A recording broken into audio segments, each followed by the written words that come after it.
Study IQ IAS, अब तैयारी हुई अफोर्डेबल।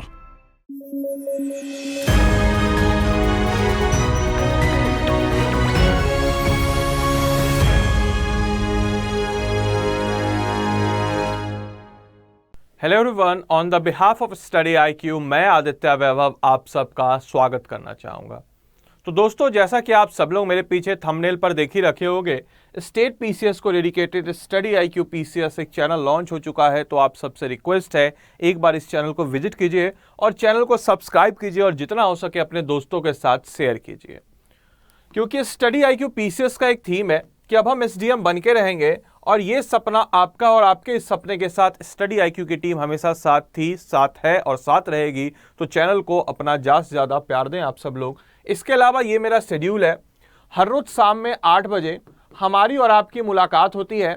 तो मैं उम्मीद करता हूँ ये शेड्यूल आपके पास होगा। अगर आपके पास नहीं है तो आप चाहें तो इसका स्क्रीनशॉट ले सकते हो। मंडे को मैं आपको दोस्तों कराता हूँ बिहार पॉलिटी, ट्यूसडे को मैं आपको कराता हूँ बिहार इकोनॉमिक, वेंसडे को मैं आपको कराता हूँ बिहार मिसलेनियस, थर्सडे को मैं बिहार सेंसस और फ्राइडे को दोस्तों मैं आपको कराता हूँ बिहार हिस्ट्री और सैटरडे यानी कि आज मैं आपको कराने जा रहा हूँ बिहार ज्योग्राफी के one of the very important topic, that is national parks and wild life sanctuary as well as bird sanctuary of Bihar. इसके बारे में आज की क्लास में मैं आपको बताऊंगा। तो दोस्तों, आप इसका स्क्रीनशॉट ले सकते हो और जैसा कि मैंने आपको कई बार बता रखा हूं कि आप सब लोग एक मोटी रजिस्टर बनाइए बिहार के स्टेट स्पेसिफिक टॉपिक्स के लिए और सारे टॉपिक्स को वहां पे अलग अलग कॉलम बना करके बीच में रॉ कीजिए। बाकी 6 दिनों के हिसाब से 6 पार्ट में उसको डिवाइड कीजिए और हर एक पार्ट के बाद उसके नोट्स वगैरह को जरूर आप सब लोग लिखते रहिए। और मैं उम्मीद करता हूँ आप सब लोगों ने लिखना इसको शुरू कर दिया होगा, क्योंकि मैं आपको गारंटी देता हूँ कि 2 महीने 3 महीने के बाद आपके पास एक बिल्कुल शानदार नोट्स तैयार हो जाएगा। क्लास स्टार्ट करने से पहले मैं आपको बताना चाहूंगा कि स्टडी IQ की तरफ से आप सबके लिए एक शानदार तोहफा है, एक पुस्तक प्रिंसिपल्स ऑफ इंडियन ज्योग्राफी।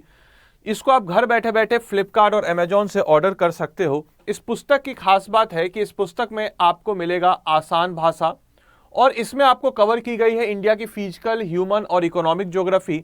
और आपकी क्लैरिटी को और बेहतर करने के लिए यहाँ पे आपको 200 से ज़्यादा मैप्स दिए गए हैं। और जो बच्चे सेकेंड टाइम रिविजन्स करना चाहते हैं उनके लिए यहाँ पे आपके माइंड मैप्स और दिए गए हैं। और हर एक चैप्टर के लास्ट में आपको प्रीवियस ईयर क्वेश्चन दिए गए ताकि आपको इस चीज़ का रियलाइज हो कि आपने जिस टॉपिक को पढ़ा है वो टॉपिक आपके लिए कितना ज़्यादा महत्वपूर्ण है। इसके अलावा केस स्टडी का एक लाजवाब सेक्शन है। इस केस स्टडी के जरिए आप अपनी मेंस आंसर राइटिंग को और अच्छे तरीके से लिख सकते हो, उसको प्रस्तुत करना आप सीख सकते हो, जिसमें रियल लाइफ एग्जांपल्स दिए गए हैं। और आपकी क्यूरियोसिटी को उस सब्जेक्ट के लिए अच्छा करने के लिए उस डू यू नो का एक लाजवाब सेक्शन है। तो इस बुक को आप सब लोग ऑर्डर कर सकते हो। घर बैठे बैठे इसको आप लोग फ्लिपकार्ट और अमेजॉन पे ऑर्डर करके आप डिलीवरी पा सकते हो। तो चलिए करते हैं हम लोग अपने टॉपिक की शुरुआत। जैसा कि आप सब लोग टॉपिक देख ही रखे होंगे कि दोस्तों आज का हमारा टॉपिक है list of national parks and wild life sanctuary as well as bird sanctuary in Bihar. यानी कि आज की इस क्लास में हम लोग जानेंगे कि बिहार में नेशनल पार्क जो कि 1 है, वाइल्ड लाइफ सेंचुरी जो कि आपके 8 है और बर्ड सेंचुरी जो कि आपके 5 है। इन सब के लिस्ट के बारे में हम लोग जानेंगे और ये भी पता करेंगे कि ये सारे कहाँ पे हैं, ये कब आपके बने और इसकी क्या खास बात है और कितने क्षेत्र में ये फैले हुए हैं। क्योंकि BPSC डायरेक्टली क्वेश्चन यहाँ से पूछता है आपके प्रीलिम्स में कि भाई बताओ ये वाइल्ड लाइफ सेंचुरी या फिर ये आपके बर्ड सेंचुरी या फिर ये नेशनल पार्क आपको किस जगह देखने को मिलता है। तो आइए चलिए समझते हैं। सबसे पहले हम लोग नेशनल पार्क की बात करें तो यहां से एक प्रश्न आपको पता होने चाहिए कि बिहार में सिर्फ एक नेशनल पार्क है और वो है आपके वाल्मीकि नेशनल पार्क, जिसको हम लोग कहते हैं वाल्मीकि राष्ट्रीय उद्यान। ये कुछ तस्वीरें आप सब लोग देख सकते हो वाल्मीकि राष्ट्रीय उद्यान की। ये हाथी, ये राइनोसोरस, ये टाइगर और ये वहाँ पे सफारी। बहुत सारे लोगों को ये भी मतलब कि पता नहीं होता है कि भाई बिहार में भी भाई वाइल्ड लाइफ सफारी टाइप की चीज़ें होती है और टाइगर पार्क वगैरह है बिहार में, बिल्कुल है। तो वाल्मीकि नेशनल पार्क और वहाँ पे आपको 36 टाइगर आपको देखने को मिलेंगे अकॉर्डिंग टू 2019 के डेटा के अनुसार। 36 टाइगर आपको वहाँ पे देखने को मिल जाते हैं। बहुत ही इंपॉर्टेंट पॉइंट, डायरेक्टली क्वेश्चन यहाँ से आपके बनेंगे कि कितने टाइगर आपको वाल्मीकि नेशनल पार्क में देखने को मिलते हैं, तो 36 टाइगर। इसके अलावा वेस्ट चंपारण कहाँ लोकेटेड है? वेस्ट चंपारण 66 BPSC का एक क्वेश्चन था, 66 BPSC का एक क्वेश्चन था आपके कि वाल्मीकि नेशनल पार्क आपके किस जगह पे स्थित है। ऑप्शन में आपके थे वेस्ट चंपारण और ईस्ट चंपारण भी था। तो जो बच्चे सिर्फ चंपारण के नाम से अगर सवाल को याद कर रहे हैं तो उनके लिए एक अलर्ट है, आपको याद करना है कि नेशनल पार्क आपके वेस्ट चंपारण, वेस्ट को याद करना मत भूलिएगा, पश्चिमी चंपारण याद करना बहुत ही ज्यादा जरूरी है। एस्टेब्लिश्ड आपके 1978 में हुआ था, यह भी आप ध्यान रखिए क्योंकि इकलौता नेशनल पार्क है तो यहां से क्वेश्चन आपके बन सकते हैं। 1978 में एस्टेब्लिश्ड हुआ था, जिसका क्षेत्रफल तकरीबन अगर देखा जाए तो 335.6 स्क्वायर किलोमीटर में यह फैला हुआ है आपके पश्चिमी चंपारण में। तो यहां से किस प्रकार के क्वेश्चन बन सकते हैं और किस प्रकार के क्वेश्चन आए हुए हैं इसके बारे में भी हम लोगों ने देखा, तो आप समझ सकते हो कि ये कितना क्रूशियल पॉइंट्स हो सकता है। चलिए अब हम लोग बात करते हैं वाइल्ड लाइफ सेंचुरीज की।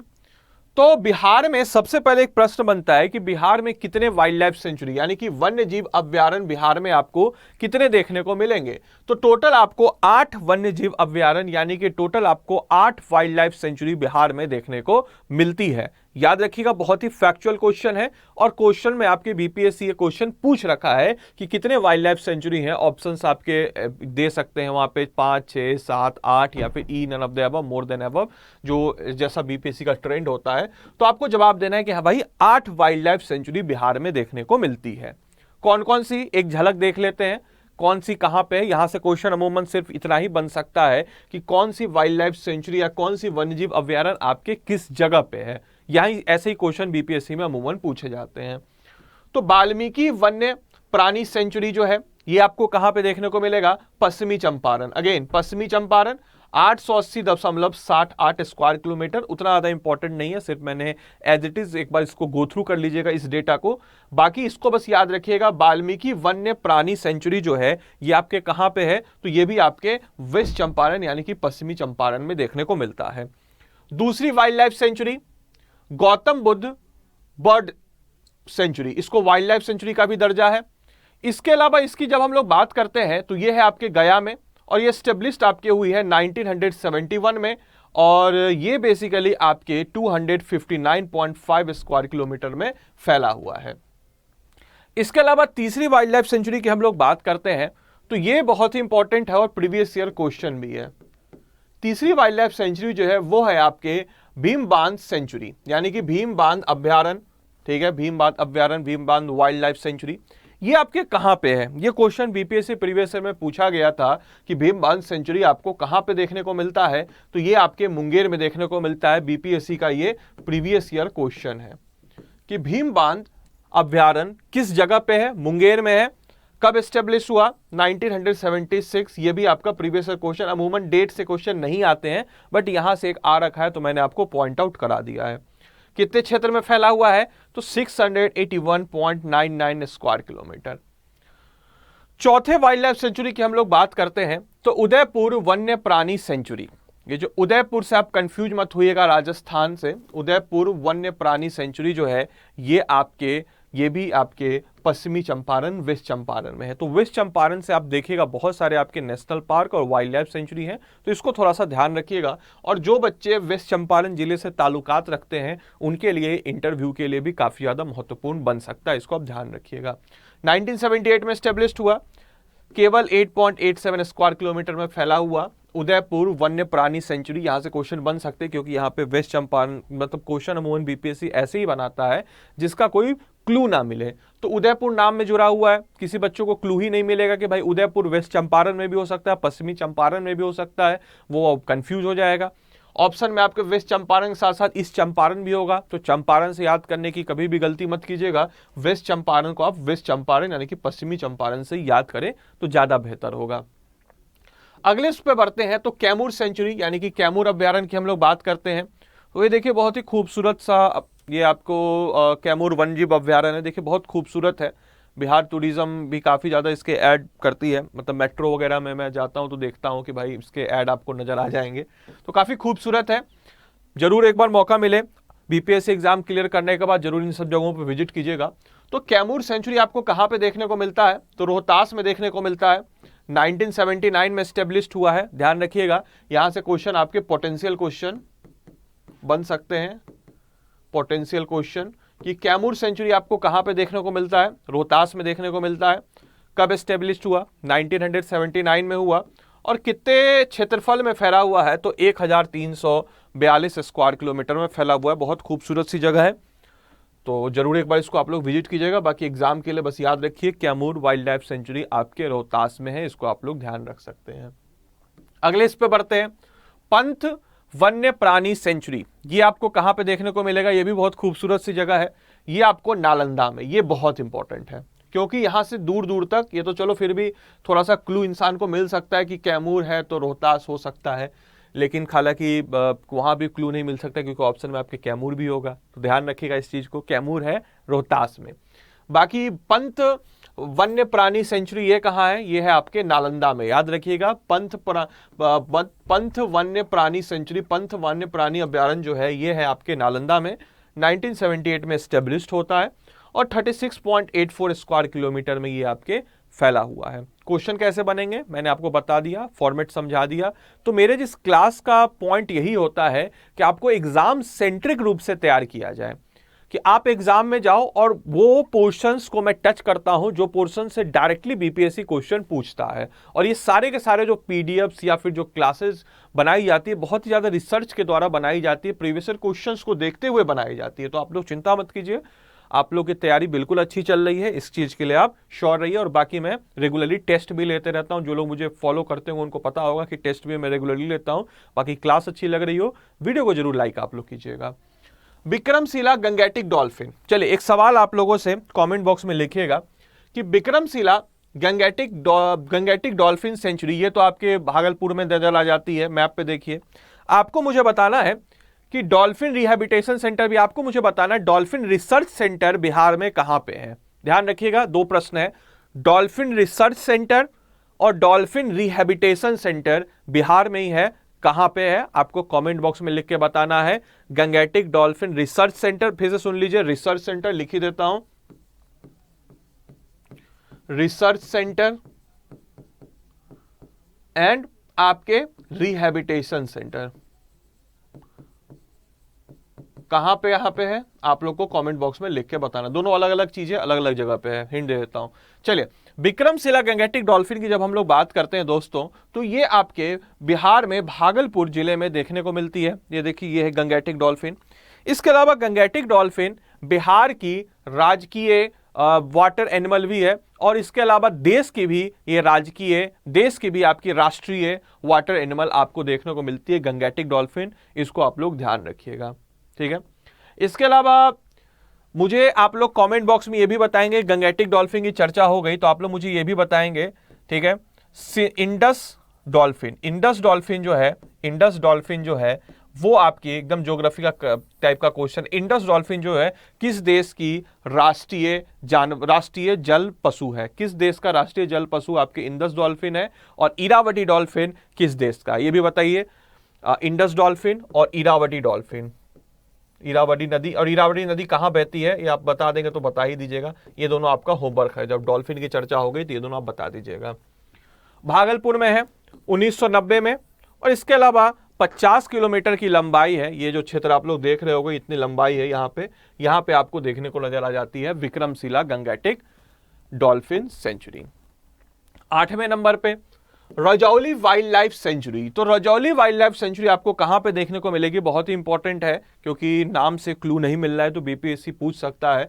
तो जो रजौली वाइल्ड लाइफ सेंचुरी आपको नवादा में देखने को मिलती है, याद रखिएगा, क्षेत्रफल 27.27 स्क्वायर किलोमीटर, इसको आप लोग ध्यान में रखिएगा। नवादा में Rajauli wild life sanctuary, Nawada 27.27 square kilometre क्षेत्र में आपको देखने को मिलता है। अब हम लोग बात करेंगे बर्ड सेंचुरी की। बर्ड सेंचुरी की बात करने से पहले मैं कुछ चीजें आप लोग को बताना चाहूंगा।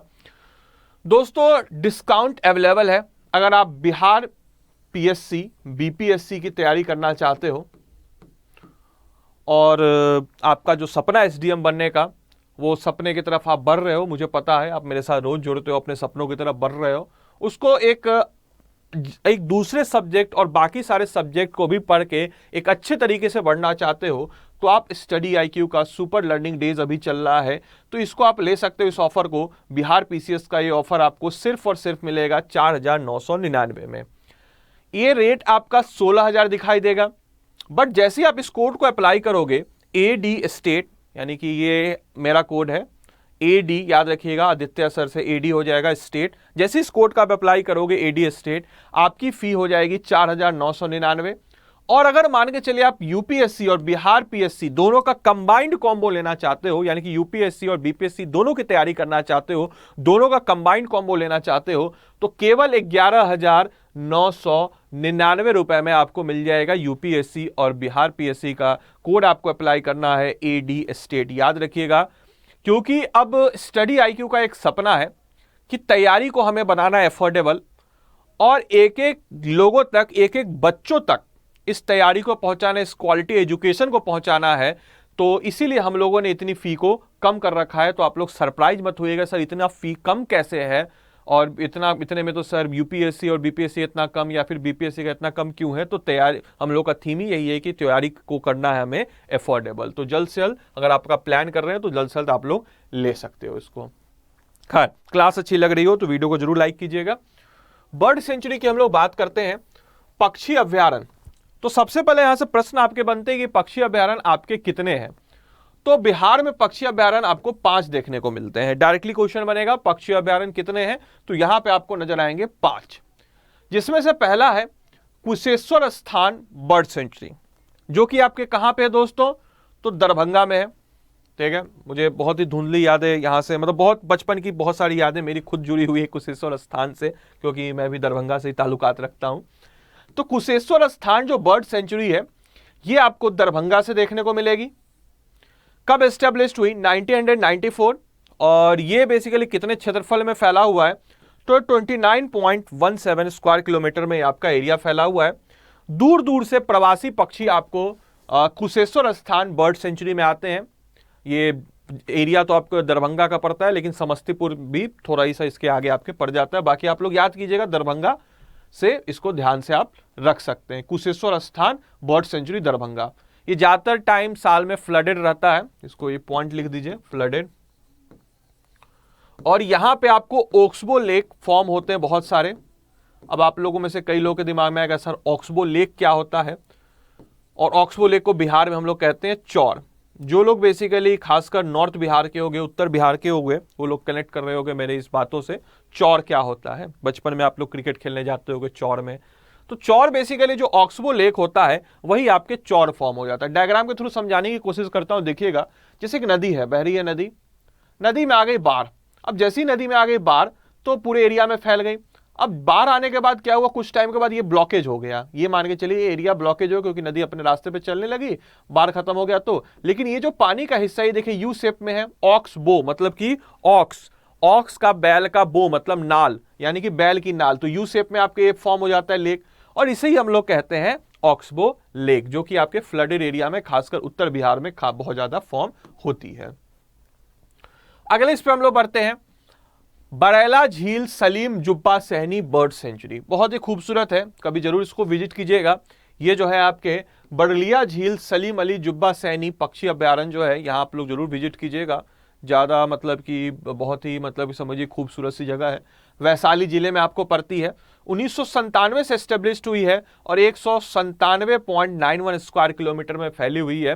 प्रश्न यहां से आपके बन सकते हैं कि बरेला झील सलीम अली जुब्बा सहनी बर्ड सेंचुरी आपको कहां देखने को मिलेगी, तो आपको वैशाली में मिलेगी। इसके अलावा एक और एडिशनल होमवर्क आप लोगों के लिए, जुब्बा सहनी एक बहुत ही जाने माने हस्ती, बहुत कम लोग इनके बारे में जानते हैं, बिहार से ताल्लुकात रखते हैं। इनके बारे में रिसर्च कीजिए, एक पेज पे आधे पेज पे इनके बारे में लिखिए जो भी आपको पता हो, और मेरे टेलीग्राम ग्रुप पे आप लोग शेयर कर सकते हो। टेलीग्राम ग्रुप आखिरी में मैं आपके साथ शेयर करूंगा, वहां पे आपको पीडीएफ मिल जाते हैं। Next, Nakti dam bird sanctuary. तो नाकटी डैम बर्ड सेंचुरी आपके कहां पे है, तो नाकटी डैम बर्ड सेंचुरी, सबसे पहले आपसे प्रश्न बनेगा कि नाकटी डैम जो है आपके नकटी बांध पक्षी अभ्यारण्य आपको कहां देखने को मिलेगा, तो आपके जमुई जिले में देखने को मिलता है। 1987 से एस्टेब्लिश्ड है और सिर्फ 3.32 स्क्वायर किलोमीटर में फैला हुआ है, आपको क्षेत्र देखने को मिलेगा। इसके अलावा चौथे नंबर पे हम लोग बढ़ते हैं, Nagi dam bird century. Nakti और नागी में फर्क समझिएगा, हालांकि दोनों जमुई में ही है, बट फर्क समझिएगा। Nagi dam bird century Jamui में है 1987 से, और 7.91 स्क्वायर किलोमीटर से। जो लोग जमुई से ताल्लुकात रखते हैं उनके लिए इंटरव्यू में आपके लिए अच्छा क्वेश्चन यहाँ से बन सकता है। बाकी और लोगों के लिए सिर्फ यही इंपॉर्टेंट है कि नागी डैम कहाँ पे, नागी डैम बर्ड सेंचुरी यानी कि नागी धाम पक्षी अभ्यारण्य जमुई में, और नागटी डैम भी आपके जमुई में ही देखने को मिलता है। अगला कवर झील, कवर झील बर्ड सेंचुरी, कवर झील पक्षी अभ्यारण्य जो है ये भी एक ऑक्सबो लेक ही है, जैसा मैंने अभी आपको ऑक्सबो लेक समझाया, ये भी एक ऑक्सबो लेक ही है जिसको हम लोग कहते हैं चौर।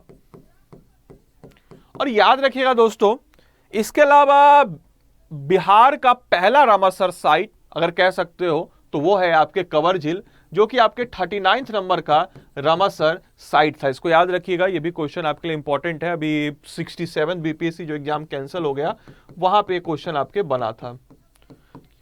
कवर झील आपके बेगूसराय में है, ध्यान रखिएगा। ये आपके कवर झील बर्ड सेंचुरी बेगूसराय में, काफी ज्यादा आपके माइग्रेंट बर्ड या प्रवासी पक्षी जिसको हम लोग कहते हैं यहाँ पे आते हैं ब्रीडिंग करने के लिए। 1989 में स्टेब्लिश्ड हुआ, 63.11 स्क्वायर किलोमीटर में ये आपके फैला हुआ है। तो इसको आप याद रखिएगा, बहुत ही अच्छा जगह है, कभी इसको जरूर विजिट कीजिएगा। ये भी आपका एक ऑक्सबो लेक ही है।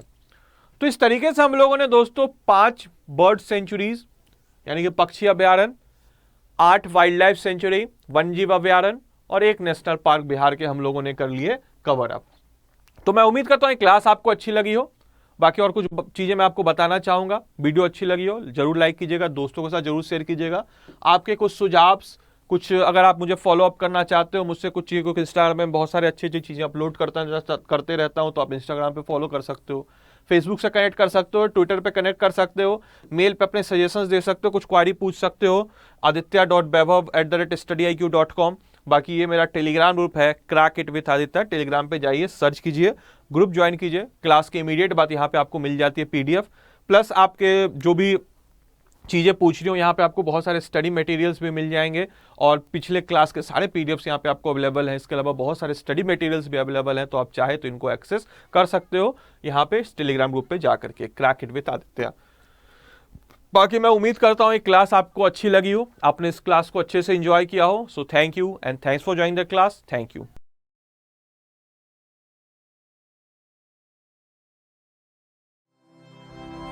स्टडी IQ IAS, अब तैयारी हुई अफोर्डेबल।